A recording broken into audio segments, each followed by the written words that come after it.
Here we go!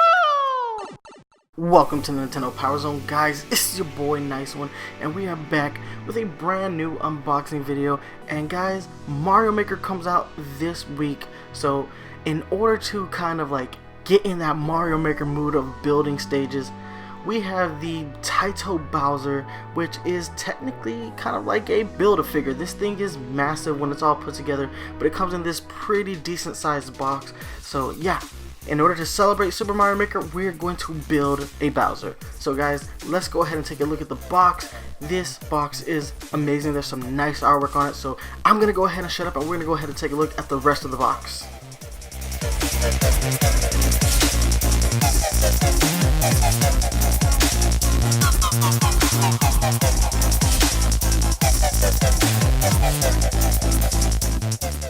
Alright guys, this is what you get when you open up the box. You got some instructions, you got a whole lot of pieces, and I mean a whole lot of pieces. You have individual spikes, you have arms, legs, tails. Yeah, it's gonna be a minute, so guys, let's just go ahead and get this figure put together real quick.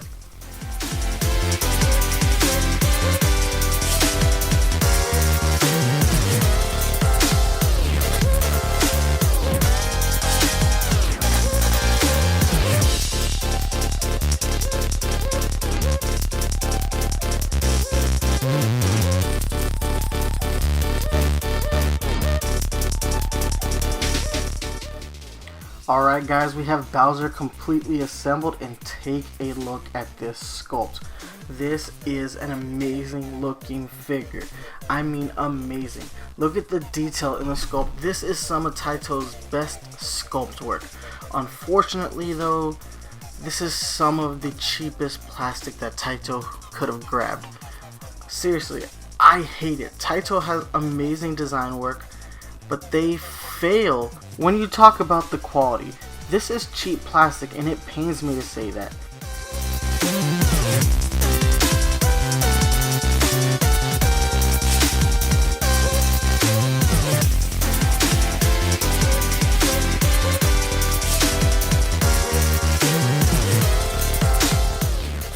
Alright guys, here we go with comparison time. We have the Builder Mario, also from Taito.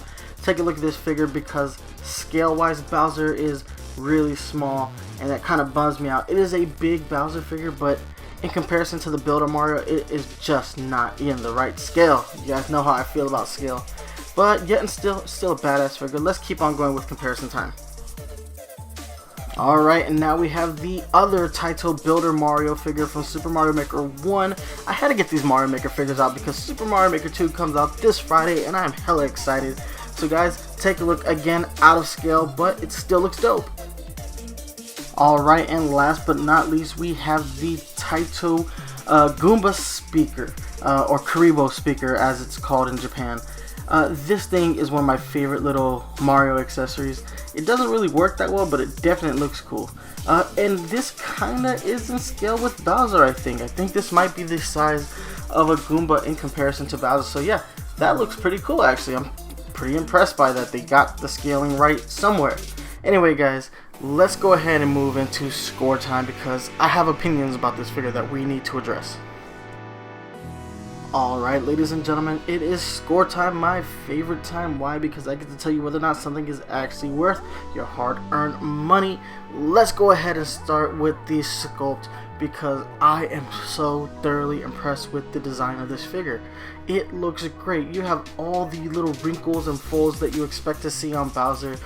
There aren't any scales. I wish they had gone a little bit further with the scales, but it is what it is. It looks really good. I mean, there's streaks in the hair, like the teeth are great. The individual spikes that go on the Koopa shell, the spikes on his shoulders and wrists, all look really cool. I love all that stuff.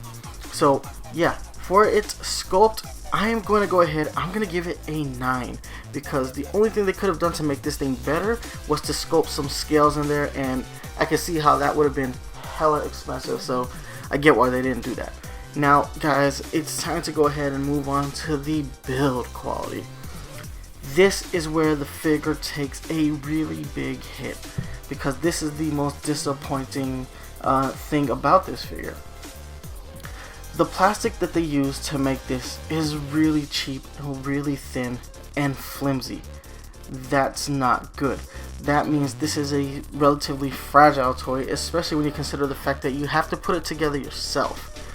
So if you drop this thing and one of the latches on the arm breaks, that's it. It's game over for this figure.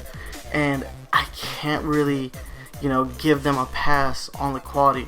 If they were going to make this a Build-A-Figure, I feel like they should have put a little bit more effort into, just getting some better materials to make this figure. Like a thicker plastic or even a vinyl would have been a much better solution to this. Which is a shame because, again, like I said, this is one of the best Bowser toys I've ever seen when it comes to the sculpt. Now, this isn't even the first time I've addressed this issue when it comes to the Taito Mario products.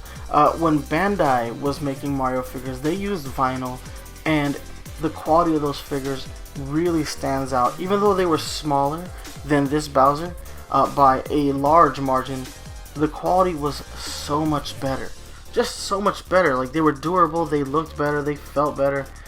This just bothers me to no end. So guys, for its build quality, I'm gonna give it a 2. I'm gonna give it a point less than I normally would, simply because you have to build this figure and thus making its fragility even more.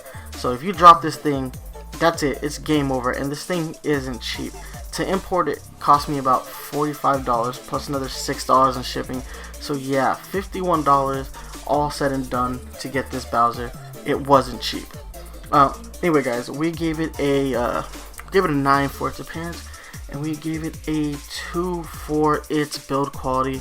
Its final score is going to be a 5.5 out of 10. It does not get our official Nintendo Power Zone seal of quality. While this figure may look good, its build quality just is the biggest deterrent, and I can't make any excuses for Taito. If they have the Mario line, I expect them to match what other companies have done. Even Jakks Pacific makes better Mario toys than this, and that's saying a lot.